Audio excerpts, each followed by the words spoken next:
Welcome to the Counselling Tutor Podcast, the must-listen-to podcast for students of Counselling and Psychotherapy.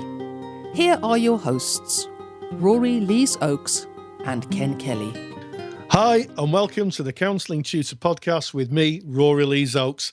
And as always, at the other side of the screen and at the other side of the county, the man of action, Mr. Ken Kelly. How you doing, Ken? Oh, I'm very well, Rory, and it's great to be here. It's great to bring you episode 11, and I really like that introduction, the man of action. I do like that. I think you are the man of action. I'm going to call myself from now on, I am Ken, the man of action. It's very James Bondy, isn't it? It is. You'd have to get yourself a shirt maybe with C on for counsellor. Tuck your underpants, put your underpants over your trousers, and start counselling maybe in a phone box or something. I don't know what the ethics of that are, but it sounds different, doesn't it? I like it, and I'm sure if you're tuning into this as your first episode, you're probably wondering what's going on here. It's called congruence, and it is. Counselling is a serious subject. You know, we deal with serious stuff, but doesn't mean that you can't have fun while you're learning. In fact, I think if you're not having fun while you're learning, you're missing out on something. Absolutely. So what can you expect in episode 11 of the Counselling Tutor Podcast? We've got something really good for you. We're going to kick off with a bit of a debate. I'm going to keep that secret until we go into it because it's coming up in just a moment. Then we're going to be handing over to Rory, Theory with Rory. He's going to be speaking about transactional analysis. So looking at the kind of the foundations of TA. So again, get your notepads and your pens ready for that. Lots of trigger vocab that you can pop in your assignments from that one over there.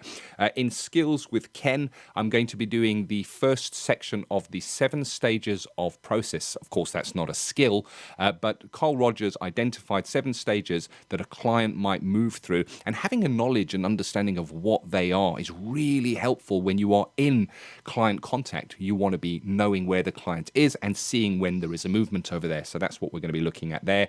And then Rory and I in Ask Ken and Rory are going to be speaking about supervision, because there's a lot of debate on the Facebook group about supervision. And of course, if you want to be involved in that debate, where do they go, Rory, if they want to join our Facebook group? Well, they go to www.counsellingtutor.com. Remember, there's 2 L's in counselling. We're not in America. And you go onto that site. On the right-hand side, there's a little button. Just press it. It says Facebook, and you can join our group. It's a closed group, so you have to knock on the door to get in, and you just say, "Can I join?" And we say, "Yes, of course, welcome." And what you find there is just a vibrant community. I think as of today's date, which is the 16th of April 2016, we've got something like 1,500 people. 1,500 people. There's practitioners, there's students, and there's also tutors like ourselves, all talking about the world of counselling and psychotherapy. So come in and ask your questions. That's what it's there for, right, Ken? We're here for you. And in fact, today's kick-off topic that Rory and I are going to kind of just discuss and debate here comes from the very Facebook group that we've just mentioned. And it's around note-taking. So what's your thoughts on note-taking, Rory? I think I'll make a note of that, Ken. Oh, I like it. I know that you've got a unique and interesting way of keeping your notes. I have. I do mine. First of all, I have an Android phone which is password protected to death, and what I do is I audio record my notes, and I load them up to my own cloud server. I've got my own server at home where they're stored securely, again behind a firewall. So because I'm dyslexic, I really, really struggle with writing things down. So what I do is after the session, I fire my phone up, I record them onto my phone, and then when I get near a Wi-Fi point or at home, I just send them across. And here's the thing, Ken, even if we had someone from MI5 intercepting them, no one would have a first clue of whom I was talking about, or who I was, or what really, or could have any idea who the client was. And that's because I keep my notes in a split note system. And I'll tell you a little bit about that. I give every one of my clients a code number. It really is like MI5, isn't it? It is. And it is. And then I talk about what's in the session. And I think the thing about note taking is, and I have this in my classes all the time, what do I write down? What do I put in my notes? Well, it's got to be factual information. Remember that if your notes are ever asked for by a court or, sadly, a coroner, those are the two people who can ask for them. And indeed, the client's got a legal right to access their notes. They need to be factual. They're not a lot of supposition or fantasy. So notes shouldn't be, well, I think the client's this and I believe the client's that. And, I think this is what's going on for them. Unless the client's actually stated it, then you don't put it in your notes. Your notes are a verbatim account of what's happened, and it doesn't have to be chapter and verse. Yeah. So I would talk about maybe the presenting issue. So say, for instance, client's having trouble in a relationship. Client states that, and then I put in inverted commas, I'm having trouble in my relationship. And I'd put that in. And I also might put in if I'd had to do any referrals. So I'd say, spoke with the client and clients agreed to a referral to, and then I put who the referral details were. And then I might put a few details in of maybe my contact. But they have to be factual, because if you go to a court of law and you're asked about your notes and the barrister says, so are you a psychiatrist? And you go, no, I'm a counsellor. And they say, well, why have you said I think the client's got a personality disorder? Yeah. Yeah. Or 100%. You think, who told you the client's having trouble with alcohol or substance misuse? Well, I kind of thought it. Right. So you're not an expert in it. And before long, you can get into really deep water. So there's the first thing I'd like to get across today. Accurate notes of what's happened.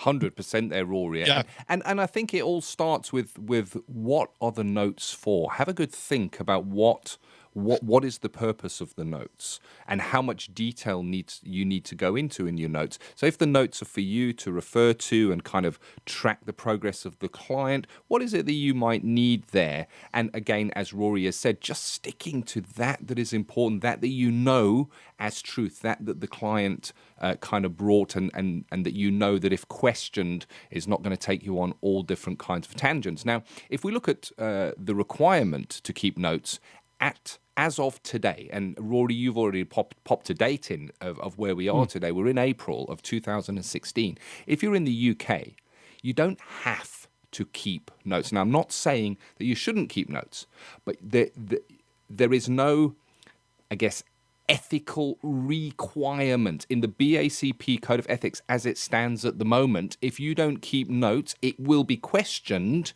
but you can get away with it. However, as of July, when the new ethical framework comes into effect, you have to keep notes. It is an ethical requirement. So this is definitely worth considering how you will keep your notes. My notes are paper notes, but I also work to the split note system that Rory has mentioned. In that, on the paper notes that I write out, the only identifying factor to link it to the client is a number at the top. And I will refer to client brought this. Clients maybe said this. And again, if I needed to, I know who the clients are, but if I needed to reference that maybe in a year, 5 years' time, I would be able to go and look at the number that corresponds with that client, which is kept separately, not secretly. I suppose it is secretly as well if we're talking about MI5. And the purpose of that is if my office was broken into and my filing cabinet was forced open and that file was taken, it would mean nothing to anybody because there is no identifiable information in there. Absolutely, Ken. And that's the key thing. We take reasonable precautions about note keeping so that they don't go into the public domain. Anybody who's been taught by me laugh out loud when I say that I actually take my hard drives out of my computer and store them in the loft after wiping them with military encryption software. But, we can't be too careful when we're storing information. People can retrieve it. And a few years ago, there was a tabloid newspaper in the UK that went to a corporation or a tip where people throw stuff away. That's what we call them in this country. I call them a refuse depot, probably in America. And they just went in and fished out a few computers, took the hard drives out, and using nifty software, managed to get everything off the hard drive. So there's a lesson in that. If you're storing anything on a computer, just make sure that when you get rid of your computer, you wipe it clear. And you have to keep the notes secure. and make sure that no one can access them. So when we come to accessing them, I think this is a pertinent point, Ken. Who has access to your notes? Well, the answer there is the client has a legal right, should I say, yes, to have access to their notes. A coroner can access your notes if sadly a client dies and there's a coroner's inquest, and also your notes can be asked for by a judge with a court order. So recently I've had dealings with our colleagues in the police force, and they've said to me, can you send your notes? And I've said, if you send me either the client's declaration that they want them released, or alternatively you get a court order, no problem.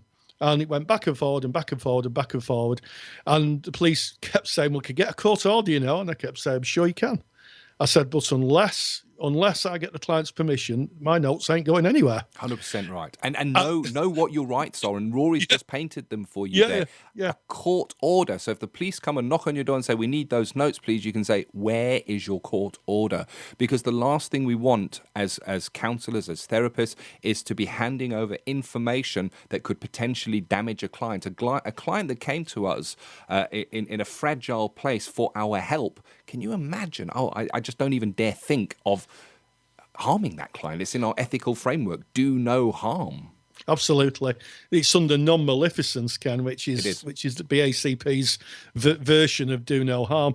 And we do want to work cooperatively with our colleagues in services. They're not the enemy, but, there are certain protocols that we have to go through. And in both the cases, I got permission from the client to disclose, sent the notes off, and that was more or less the end of it. I've not heard anything since. So we have to be very careful. And, here's a lesson. When I worked for a national charity as a counsellor, we would on a regular basis, get people doing fishing trips, solicitors phoning up saying, oh, yes, can you send the notes for such and such a body? We'll send you data protection forms. And what they were trying to do was get the notes through the back door, because obviously there'd been a divorce or there'd been some sort of case, and the notes could have been seen as vital evidence to try and get a legal point across. 100%. But unless the client wants them released, or there's a court order, or there's a coroner's court, then the notes shouldn't be going anywhere. 100%. And here's the thing. When you find yourself, if you ever find yourself in a situation where you do have a court order and they are asking for your notes, you can also ask if it's okay for you to provide a précis or a summary of what is in the notes. And you can bargain and say, is it okay if I just write a summary of what's in my notes? And there are occasions when they will say, yeah, that's great, send your summary through. And then that means that you hold on to your notes. And of course, if you've got stuff, be careful what you put in your notes, because they can be asked for under those conditions. And if you have other stuff going on that you feel you want to write down, then use a process jotter for that. Yes, and I think there's something about process notes. Process notes are notes where you can do exactly what I've said don't do in your formal note taking, and that's you can write down what you think's going on for the client, how you feel, what the process is, and that usually for person-centered therapists is a personal journal. And you can write to your heart's content, because sometimes, as we'll touch in supervision in our next segment, you want to explore and maybe fantasize about what's going on for the client in supervision. That's fine, but be aware of this word of warning. Any information that you have can be asked for by a court order. They can literally take the socks off your feet. Yes. With a court order. 100%. So, and if they ask you, do you have process notes? And you say yes, then technically you are perverting the course of justice. Yeah, and they can ask for it. And the wording on that is important as well. So one word is process notes, and the other one is jottings, personal jottings. And yes. Personal jottings they are unlikely to ask for. Process notes they may well ask for if they have an understanding that counsellors and psychotherapists do kind of make those notes. So just to end this off, I think really important is if you are electronically storing any information on your clients, it will fall under the Data Protection Act. Well, I can't say it will. You need to check. You need to make sure. And you can do that if you're in the UK at the website ico.org.uk. You can go on through to that website, and you can actually do a little test on the website. Do I need to register for data protection? It's basically there to protect the rights of people and their data.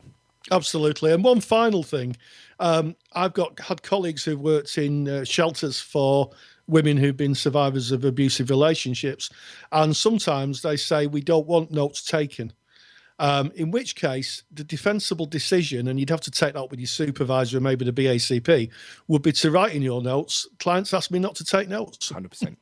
100%. I like that. Hopefully there's some food for thought there. And as Rory and I have debated this and kind of kicked the ball between one another, I challenge you to go and speak to your peers, go into your learning institution and bring up this topic. Speak to your tutor about it, speak to your peers about it. It's an interesting debate, and it's one well worth having. Because if you have a conversation like this and you do find one day a court order comes to your office or through your door, it's something that you've considered. It doesn't sideswipe you, I guess. Absolutely. And hey, Ken, why don't we do a free giveaway? Why don't we put into the website a little download, and they can have a sample of a set of notes that I've written. They're not about a client. I just write them and show them how they should be presented for my students in the format they should be delivered. What do you think? Give that away? I think that is an absolutely brilliant idea. If you want to grab that, you just go to counsellingtutor.com, click on the podcast tab. This is podcast episode 11, and you'll find the link to that in the show notes.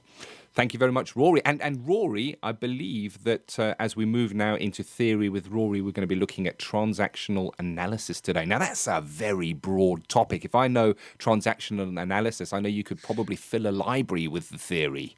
Well, I've got an interesting story about that. Many years ago, Eric Byrne, who developed TA, was on an aeroplane, and he was sat next to an eminent astrophysicist, and the astrophysicist said, "What do you do?" And Eric Byrne said, "Well, I'm a psychotherapist." And he said, "I developed transactional analysis." To which the astrophysicist said, parent, adult, and child. To which Eric Byrne replied, "Yeah, astrophysics, twinkle, twinkle, little star." So that gives you some idea of the depth of TA, and we're not going to go into the huge depth of TA, but I'm going to do the first lesson on it just to give you some idea of maybe TA and how it differs to person-centered therapy. There is distinct differences, so that's what we're going to be doing in Theory with Rory. Counselling Theory with Rory Lees Oakes. A few years ago, I was due to deliver some training for a drugs team. I parked my car in the car park and walked towards the building where the training was to be delivered, only to look down and find on the floor a conker. I picked it up and held it in my hands, and I was instantly transformed and transported back to when I was a child. I was no longer an adult waiting to deliver some training, but a 10-year-old boy again, thinking about his playground break, playing conkers with his mates, and would I put the conker in vinegar to make it stronger or cover it in varnish? I'd lost, for that small moment in time, all sense of who I was as an adult, and was quite happily thinking as a 10-year-old. The only trouble with that is the people who'd paid good money to see me train and to learn things weren't going to be too impressed if they had someone stood in front of them with a conker on a string. So I had to have a bit of a word with myself. I had to say to myself, well, Rory, perhaps you can play with the conker later. It's fine. Conkers are okay. But really, the people who want to see you really want an adult. And with that word to myself firmly in place, I went back into my adult ego state, put the conker in my pocket, and went on to deliver the training. And this little story links nicely into some theory developed by Eric Byrne. Eric Byrne was a psychiatrist who developed transactional analysis, sometimes known as TA. And he based it on 3 very strong principles. And before I explain those principles, I'd like to say that in this little broadcast, I'm only going to touch the surface of TA. So for those of you who are doing comparisons maybe with a main model of therapy, this may very well be useful. But transactional analysis is a wide theory. There's lots of different schools of transactional analysis, and it would take more than one little podcast to cover it. So Eric Byrne's motivation for developing TA is quite interesting. After he graduated from medical school, he went to America and went on to study psychiatry at Yale University. And then he went on to study psychoanalytical therapy, the work of Freud, in 1941. And the interesting thing was he finished his training and applied for membership of the Psychoanalytical Society in 1956, and he had his application turned down. And because of that, he went on to develop his own ideas. And one of the greatest ideas that Byrne left as his legacy was called the pack ego model. And I'm going to explain that. And I'm also going to put a handout. So if you are listening on the iTunes download, if you go to www.counsellingtutor.com, remember there's 2 L's in counselling, it's not the American spelling, and you go to the website and you look at the podcast episode, you'll find that we've got some resources in there and you can download them. It's a free download. So what is the pack ego model? Well, the pack ego model is 3 distinct states that we find ourselves in. And unlike person-centered therapy that sees us as a complete organismic whole, the pack ego model sees us as 3 distinct ego states. So the best way to think of these ego states is 3 circles stacked on top of each other. The first circle is called P for parent. The second is called A for adult. And the bottom circle is called C for child. Now, the parent ego state is the thoughts and feelings that are transmitted to us by our parents. So the first position of TA is that as children, we are like a recorder. We're like a digital recorder. We listen to what our parents tell us, and to some extent we believe that's the absolute truth. And it can be parents or it can be teachers, and we take that in because they're the big people. They're the people who've survived in the world. They're the people who control us. Therefore, in the child's mind, they must be right. Okay. And we carry some of the attitudes of our parents around with us, a bit like a tape loop. And I'll give you an example of that. A few weeks ago, I was having something to eat with our daughter, and she was gesticulating with a knife, and I said, "Put that knife away, you'll have your eye out with it." And my daughter doesn't need a lecture on the use of a knife, as she told me. But what was really interesting, in that moment, I'd actually accessed what I'd been told as a child. I was replaying, like a tape loop, the messages that I'd received as a child, because I'd been told that as a child. And I'd ended up in really what was called a critical parent ego state. So the first thing that we're going to look at is how the parent is split. So in that P circle, it's split, it's divided. And on one side, we have the critical parent. On the other side, we have the nurturing parent. Now, a critical parent is really the messages we get about shoulds, must, have to. And also, it's kind of very autocratic. It's those messages like, put that knife down, you'll have your eye out with it. On the other side, we have the nurturing parent. And nurturing parents are nurturers, the voice of acceptance, self-regulation and self-soothing. And although those are very worthy values in a human being, they're not always appropriate for every situation we find ourselves in life. If I was having a business meeting with a colleague and they started to say, "Oh, are you all right? Ooh, would you like me to get you some water? Ooh, you're looking a bit peaky today. Maybe if you put a coat on," I'd be thinking, what the heck's this person talking about? I don't need advice on how to dress, thank you. I'm 58 years old. So sometimes that ego state, those messages that we get from our parents can leak in to our everyday conversations. And sometimes they're not really useful. So that's the parent ego state. And as I say, those are things that we're taught by our parents that we play back as a loop. Now, there are some times when there are some instances, certainly if you are a parent, where having a critical voice like don't put your finger in electric sockets, don't drink bleach, and a nurturing voice like, "Oh, you all right? You want a plaster on your knee?" are quite appropriate, but they're not appropriate in every situation. And that's the difference. And people who put this ego state into every situation may very well find themselves having trouble with communication. People might think, oh no, I'm not wanting to have a meeting with that person again. That sounds exactly like my dad. Yeah. Now, the adult ego state is one that's free of those parental tapes and the history of the way we were brought up. The adult ego state is an observer, an organiser, there's some analysis in there, and it can think logically and rationally and act accordingly. So when people are in an adult ego state, there's more chance of really clear communication, and also that people feel that they can communicate back. And that's the adult ego state. And that's not got a line through it. The adult ego state doesn't have a critical or a nurturing side. It's just the adult ego state, the logical, rational personality where people communicate with each other without access to either a parent ideas or a child's ideas, being childish. And finally, talking about child's ideas, the third circle is called child. And again, that's split down the middle. There's the adaptive child and the free child.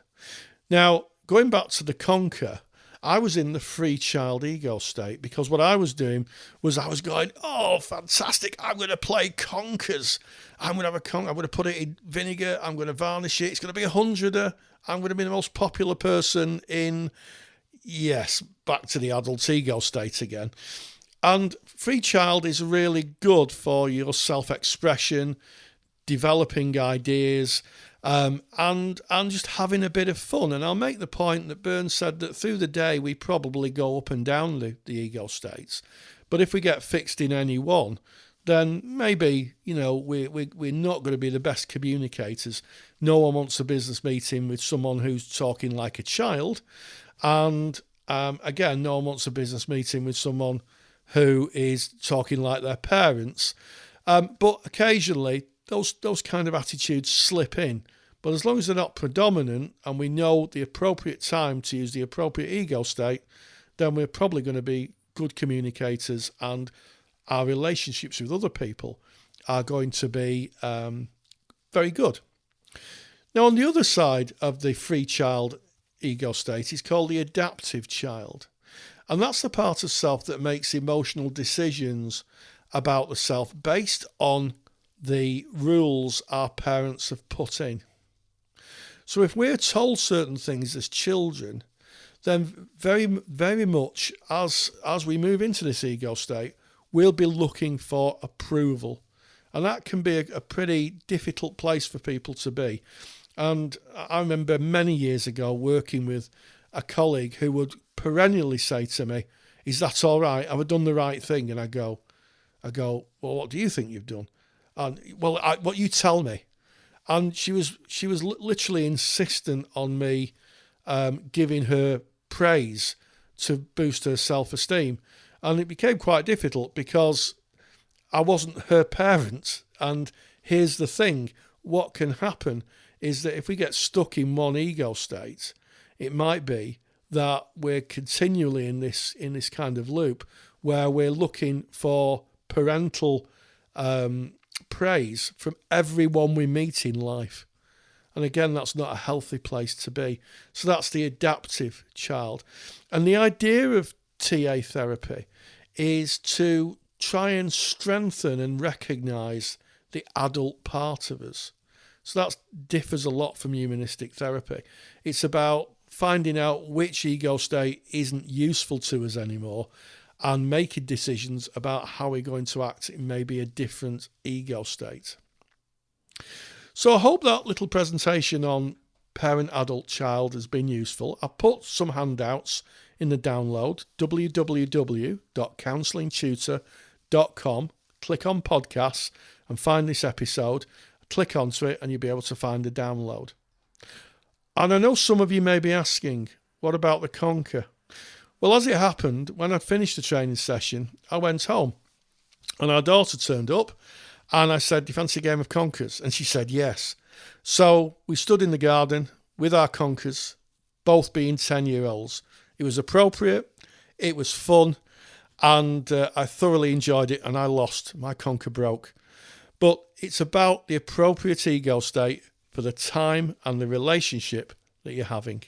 It's such an interesting theory, Rory, and I just remember back when I was a student and learning the PAC model of TA, of actually seeing those ego states within myself. And I found myself for weeks afterwards walking around and wondering what ego state I was in. And kind of when I was speaking to people or watching transactions, I guess, play out, going, I wonder what ego state they're in. It's just such fascinating theory. It is, and it's a huge C. It literally is a huge C. My good friend Bob Cook, who is at the Manchester Institute for Psychotherapy and is a TA specialist, will tell you it's literally an ocean, and we just got to touch really on the comparison stuff for the guys out there who are doing comparisons against maybe a main model of person-centered or Gestalt. So he's going to be touching on really the surface area of it because it is such a big theory. So anyway, Ken, Skills with Ken, what we're looking at today, Ken?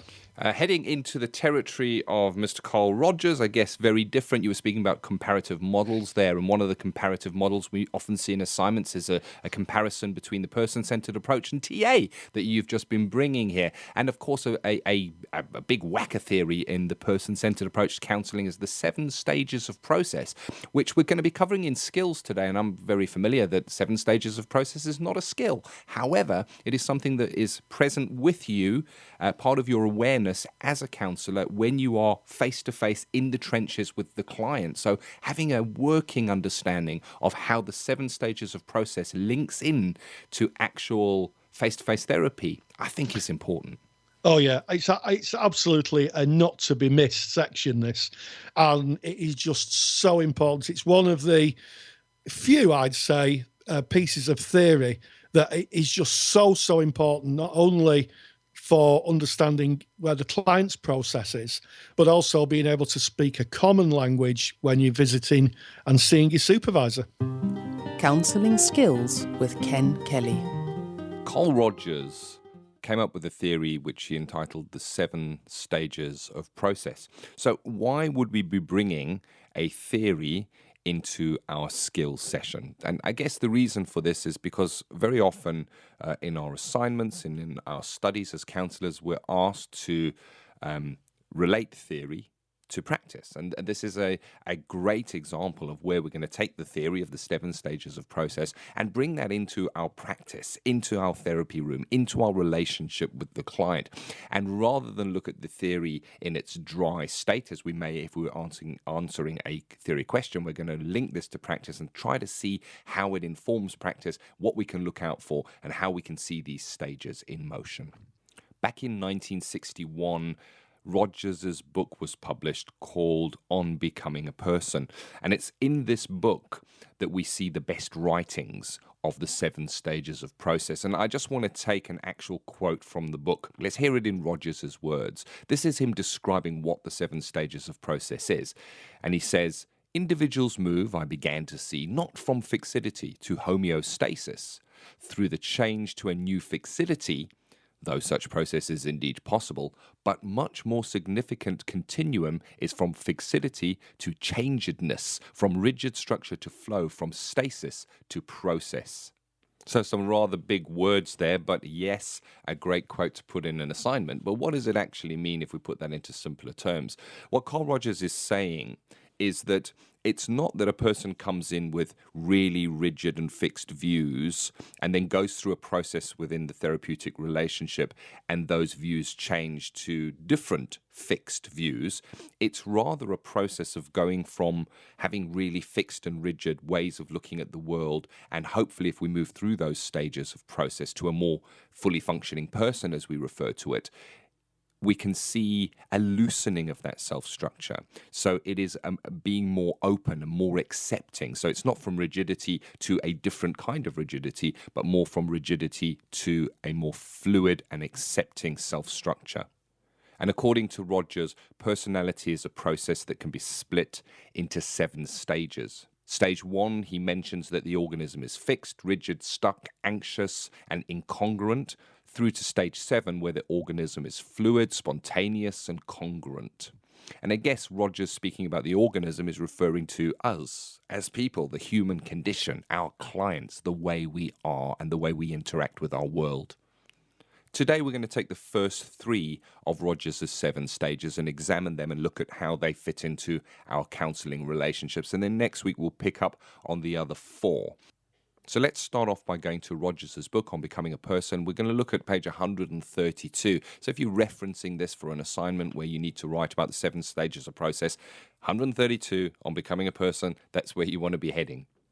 I want to use Rogers' words here. He says the first stage, the individual in this stage of fixity and remoteness of experience is not likely to come voluntary for therapy. However, I can to some degree illustrate the characteristics of this stage. So what he's saying is that it is unlikely as therapists that we're going to be seeing a person who is in stage 1, an extremely rigid, fixed position within their views of the world. We're very seldom going to see them walking into our therapy room. Rogers identifies that there's an unwillingness to communicate self, to bring any part of self. Communication is always about externals. So a person in this really fixed stage 1 will see anything, any kind of pain that they experience within their life as being purely external. Influences outside of their control causing them to feel this way. They will say that people, places, things cause them difficulty. Oh, that's a terrible place. You don't want to be going there. Those kind of people are such and such. They feel that talking about their feelings are a waste of time. They may say words like, people ought to do such and such. So they will have expectations on how people, places, and things should be. We're going to see generalized statements indicating a really rigid and narrow view of the world around them. So it is unlikely that we will see a person in our therapy room in stage 1. However, it is not impossible. So where might we see somebody in what Rogers describes as that first stage of process entering our therapy room? I'll give you an example. You may find a client coming in, sitting down, and when you ask them why they came into therapy, they may say, such a person, my wife, for instance, said I should come. If you're working as a college counsellor, that my teacher said I need to come and see you as the counsellor. And this is something really worth looking out for, because if a client is coming in and they're quite clearly not there for themselves, how can we build a therapeutic relationship with this person? Is it ethical for us to engage in therapy if a person feels that they're only there because somebody else suggested that they come in? Carl Rogers identifies that this person in stage 1 will not be able to notice and recognize the feelings within self. There would be nothing to process. There is a complete incongruence in this client entering therapy. And it may well be that the ethical thing to do, if a client says, well, my teacher said I needed to come in here, and you say, well, what do you feel about that? And they go, well, I don't think I've got any problems. You know, if anyone's got a problem here, it's the teacher. So therefore externalizing all of the responsibility in that really fixed state, that we might suggest to the client, well, you know, I'm here if you need me, and if you ever feel that you want to engage, I'm right here. And of course, you can come back into therapy, and allow them to leave, because there is no therapeutic process going to take place with this person. So let's have a look at stage 2. What might we see? How might we recognize stage 2 in our therapy room? Well, firstly, we're going to see just a slight loosening of the rigid constructs within stage 2.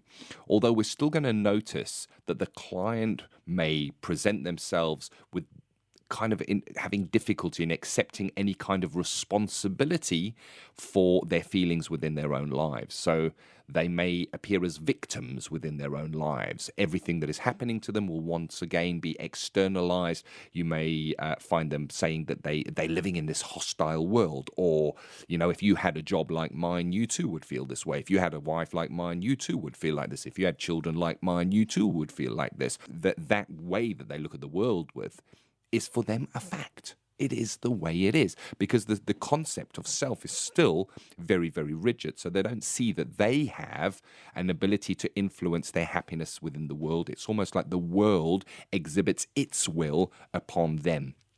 But what we may see is that they start to acknowledge that feelings are there, but they're not recognized as feelings. They will be kind of just underneath the surface, as Roger says, maybe on the edge of awareness. They're definitely not brought fully into awareness. And we may be able to start working with a client that is in stage 2. The client in stage 2 may use very broad statements, once again, by saying, well, it's always like that, isn't it? And the isn't it is a great indicator of a stage 2 client, because they're almost starting to try and question where they're coming for. They're feeling this pain. They're recognizing, at least to a minimal degree, that there is some kind of feeling within them, although they're not maybe able to verbalize that or pinpoint that, but it is there. It's on that edge of awareness. And they may start to show questioning exploration around what it is that they're feeling. A person at stage 2 may define themselves and where they are in the here and now in terms of their past life. So we may hear statements like, I can never get such and such right. I'm always finding myself in such a situation. So it's almost like evidencing where they are in the here and now by past experiences of past negative experiences. It's almost like, I could never do something like that. I can't ever get it finished on time. These are the kind of clues that we might get if we're seeing a client in stage 2. What is it that we can do as a therapist if we recognize that a client is at stage 2? Well, firstly, we are right there in that client's frame of reference with our empathic understanding of what it is like for them. It's not our job as counsellors to move them from stage 2 to stage 3. It is only our job to provide those necessary and sufficient conditions that Roger's identified as being the building blocks that allow the client, encourage the client, empower the client to move by themselves. So be there, reflect back exactly how you perceive their world for them, and trust in the process, and allow the client to find their own way. And finally, for today, we're going to look at stage 3. We'll pick up next week in the podcast with stages 4, 5, 6, and 7. So what is it that we might look for in a client to identify them as being at stage 3?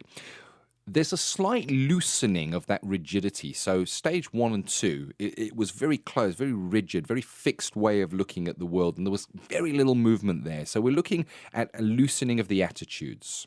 We might find that this client is more willing to talk about themselves. So there is the acknowledgement that they feel pain. There is the acknowledgement that that is their pain, whereas in 1 and 2, they're unlikely to look at that internal process. We're starting to see at stage 3 the acknowledgement that this is my pain. We may recognize within this client that is at stage 3 that they're more comfortable talking about the pain of the past than they are about talking about here and now pain that they're experiencing current day life. An example of that might be something like, when I was a kid, I did a lot of things that made me feel really bad.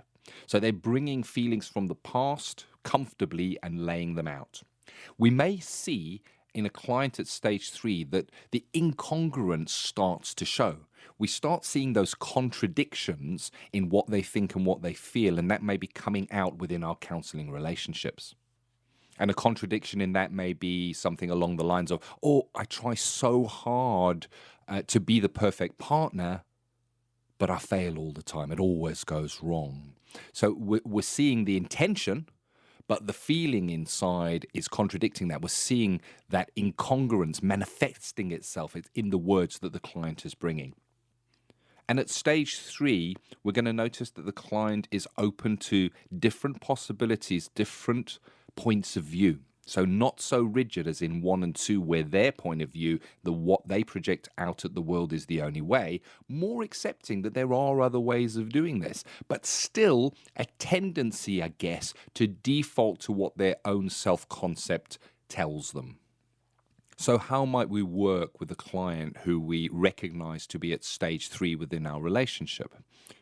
We want to use unconditional positive regard. We want to accept them just as they are. they will begin to unravel the stories themselves and delve deeply in as we reflect and use our skills to kind of put that back in front of them. But that unconditional positive regard allows them to feel safe. It allows them to be open to look at different ideas, different concepts, different ways of looking at things. And they will be bringing parts of self maybe that are not acceptable to them themselves. That parts of self which are unacceptable to self that they bring out. Oh, I shouldn't be this way. And we as the counsellor, we can accept that as part of them and fully accept it without judgment, unconditionally. And in seeing that we accept that and being at stage 3 and being open to other inputs and other ways of looking at things, the client may look at that and themselves start to accept that and move on to stage 4.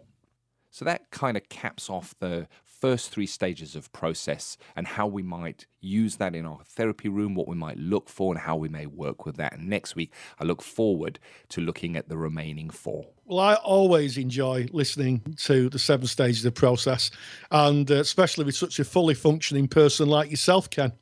So, thank you. I see what you did there. You're linking theory to practice here, and theory to the practice of podcasting. It's what we do, Ken. So, so in that stage 7, we're going to going to ask Ken and Rory, ask Rory and Ken even. So, we're going to do that. So, what's the question today, Ken? Well, I'm just looking again in our Facebook page, and it's Rachel Spence. Great question. It's regarding supervision. Any thoughts on supervision? Would love a podcast on supervision. And I guess what she's looking for in her question is saying, what is it that you take to supervision? How does supervision work? What should you be considering going into supervision? And I'm going to bat this right over to you, Rory, because you are indeed a qualified supervisor, so more qualified to speak about this topic. Well, I think thanks, Ken. I think the first thing in supervision really is to find a supervisor that you can work with. You know, I think when you're looking for supervision, find someone who you can tell the truth to, because I know that, you know, for people starting in early practice, there's sometimes fear of getting it wrong, fear of making mistakes, and a good supervisor should really understand that and support you and say, look, you know, it's okay. Sometimes we make mistakes and sometimes we don't get it right all the time. So just tell me a little bit about what's going on. But in terms of supervision, I think it's a collaborative effort. So you've got the supervisor who's a bit further on down the road in their practice experience. You know, they've studied supervision, so they understand really what questions to ask and the process of how people bring material to supervision. And it really forms a triangle. So I'm going to explain what the triangle is. That might be helpful. So draw a triangle in your mind. If you're driving, maybe do it when you get home. Yeah. Put a triangle in your mind, and at the top of the triangle, put normative. And then at the bottom left of the triangle, put formative. And at the right-hand side, put restorative. And in the middle, put a big E, and that's for ethics. Okay, and basically normative, formative, and restorative. Restorative is support, formative is information, and normative is kind of managerial, working in a managerial way, making sure that you're managing your practice. And through supervision, what happens is that you may go in and say, I'm really struggling with this client. I really need support because I just don't feel that I'm a good enough therapist. And the supervisor may ask you a number of questions, one of them which is, how much do you know about the presenting issue?